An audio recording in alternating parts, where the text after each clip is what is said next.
What do you do when you are extremely depressed?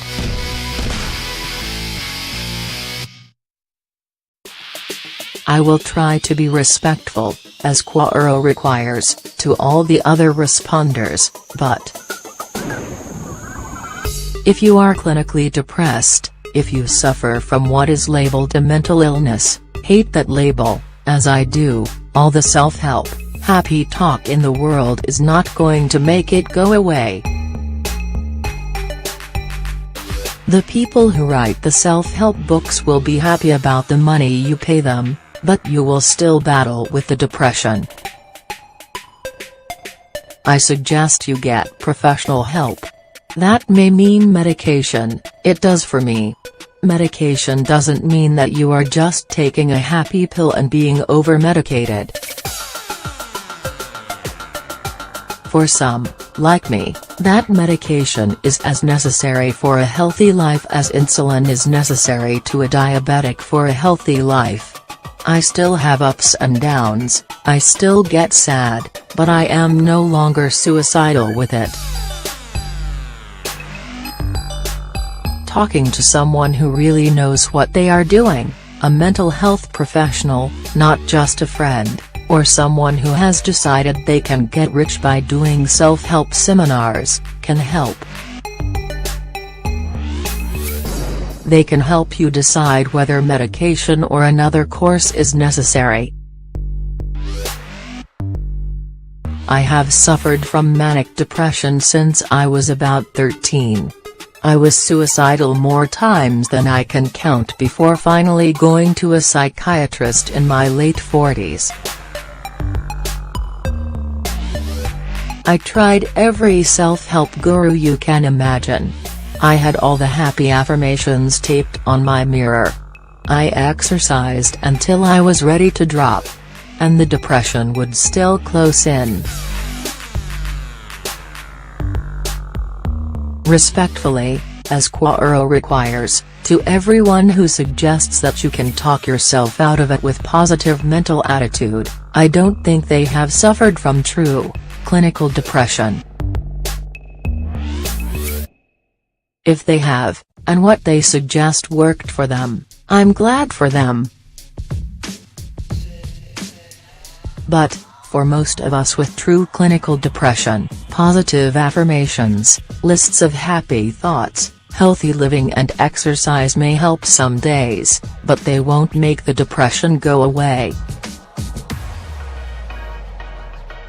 I haven't been really depressed or suicidal since I did the process I'm going to share with you for the first time in 2006 because doing it makes you feel more empowered.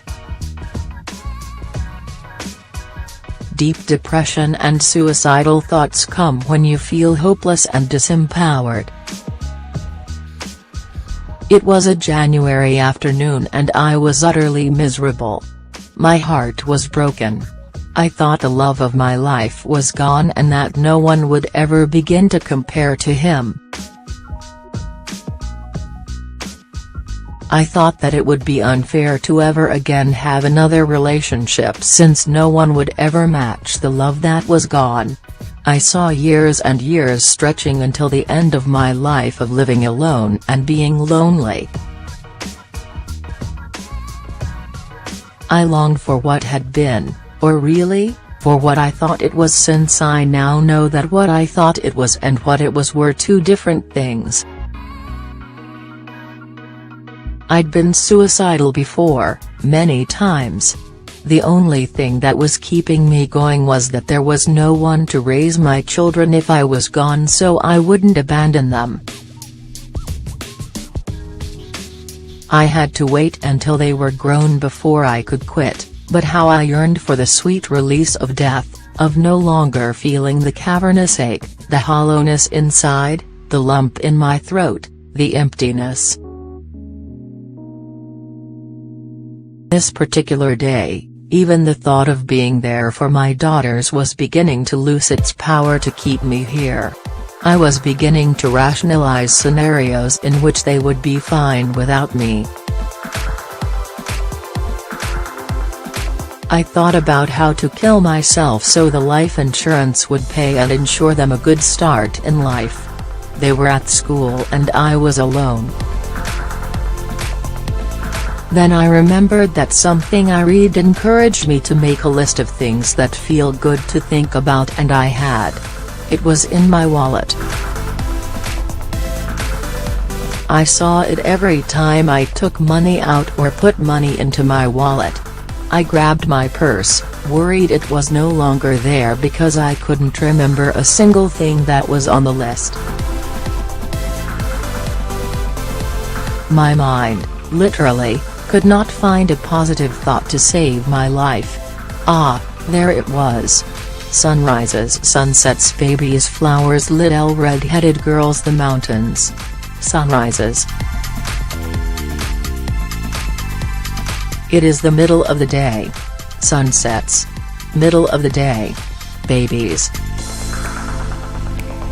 No friends with babies. I didn't think I should go to the hospital and try to hold babies there.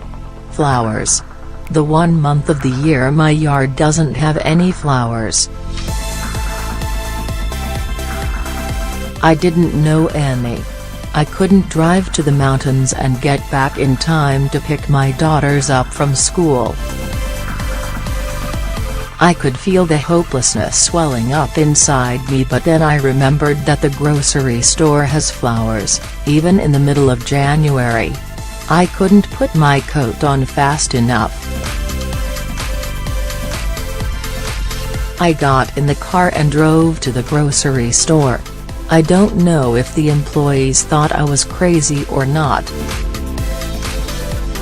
I slowed down and took time to admire the beautiful colors of the petals. I leaned into the flowers to catch their faint scents. I stayed there for over half an hour, losing myself in the beauty of flowers and nature.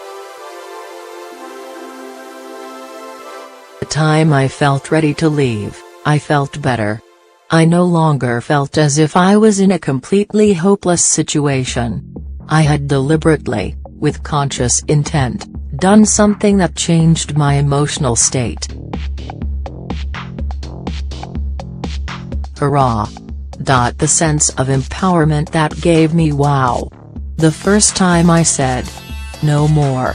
I don't want to feel this way. How can I feel differently than I feel? What can I do? And then acted on the answer. I knew I would never again feel stuck in a suicidal state with extreme depression. I found a way out, an empowering way that I could do no matter what. When you have a tool that works, you can escape. I began an intense mission to gather tools that could not only relieve depression but could also bring me to emotional peaks with the same ease as that January trip to the grocery store.